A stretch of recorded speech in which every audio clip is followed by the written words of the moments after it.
Hello everyone, চলো আজকে আমি তোমাদের সাথে একটা নতুন রেসিপি শেয়ার করতে চলেছি। গ্রাম অঞ্চলের দিকে যাদের বাড়ি তারা বেশ ভালো মতো লক্ষ্য করবে, দেখবে রান্নাঘরের চালের ওপর যে মিষ্টি কুমড়োর গাছগুলো হয় সেই লতা দিয়ে আজকে আমি রেসিপিটা বানাচ্ছি। এই মিষ্টি কুমড়োর লতাগুলোর সঙ্গে যদি দেওয়া হয় কাঁঠালের বীজ তাহলে তো হয়েই গেল। এত সুন্দর লাগে খেতে, করে একবার দেখতেই হবে তোমাদের। চলো তাহলে রেসিপিটা শেয়ার করি। এবারে ফার্স্টে কড়াই বসিয়ে নিয়েছি, কড়াইটা গরম করে দিয়েছি সরষের তেল, তারপরে দিচ্ছি কালো জিরে, পেঁয়াজ কুচি, লঙ্কা কুচি, রসুন কুচি, তারপরে দিয়েছি লম্বা লম্বা করে আলু কুচি, তারপরে দিয়েছি কাঁঠালের বীজ দুফালি করে দিয়ে ভালো করে নাড়াচাড়া করে বেশ কিছুক্ষণ নাড়াচাড়া করে ফ্রাই করে নেব।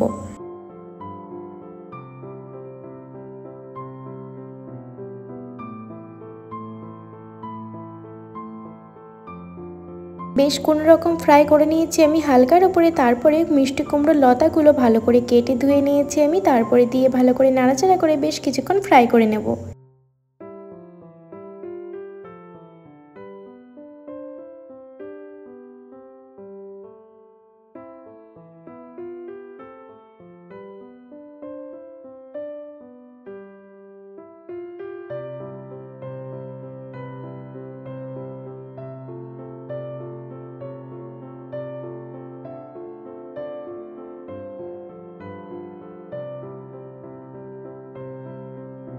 কিছুক্ষণ আমি নাড়াচাড়া করে নিয়ে এবারে দিচ্ছি পরিমাণ মতো হলুদ গুঁড়ো আর স্বাদ অনুযায়ী মতো দেব পরিমাণ মতো নুন, দিয়ে ভালো করে নাড়াচাড়া করে কিছুক্ষণ আমি ভালো করে ফ্রাই করে নেব। মাঝে মধ্যে কিন্তু আমি ঢাকাও দেবো। ঢাকা দিয়ে রান্না করলে শাকের মধ্যে একটা জল থাকে, সেই জলটাও অনেকটা বেরোবে আর অনেকটা শাকগুলো নরমও হবে।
ভালো মতো ফ্রাই করা হয়ে গেছে, ভালো করে নাড়াচাড়াও করে নিয়েছি। এবারে দিচ্ছি পরিমাণ মতো জল। জলের পরিমাণটা আমি একটু বেশি দেবো, তার কারণ হলো আমি একটু রসা রসা করব।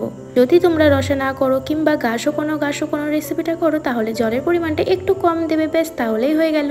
কোনো মশলা ছাড়া কিন্তু বিনা মশলায় একদমই রেসিপিটা এত ইজি আর এত খেতে সুন্দর হয় সে আর কি বলবো। বেশ কিছুক্ষণ নাড়াচাড়া করে আমি আবারও পরিমাণ মতো দেবো হলুদ গুঁড়ো আর স্বাদ অনুযায়ী হালকার পরিমাণে দেবো চিনি। চিনিটা দিলে স্বাদের ব্যালেন্সটা কিন্তু ঠিকঠাক হয়, আর একটু মিষ্টি মিষ্টি লাগলে বেশ মন্দ লাগে না, কিন্তু খেতে বেশ ভালোই লাগে। তাই সামান্য পরিমাণে দিচ্ছি আমি চিনি, দিয়ে ভালো করে নাড়াচাড়া করে আবারও কিছুক্ষণ আমি ঢেকে দিয়ে ভালো করে এটাকে ফুটতে দেবো।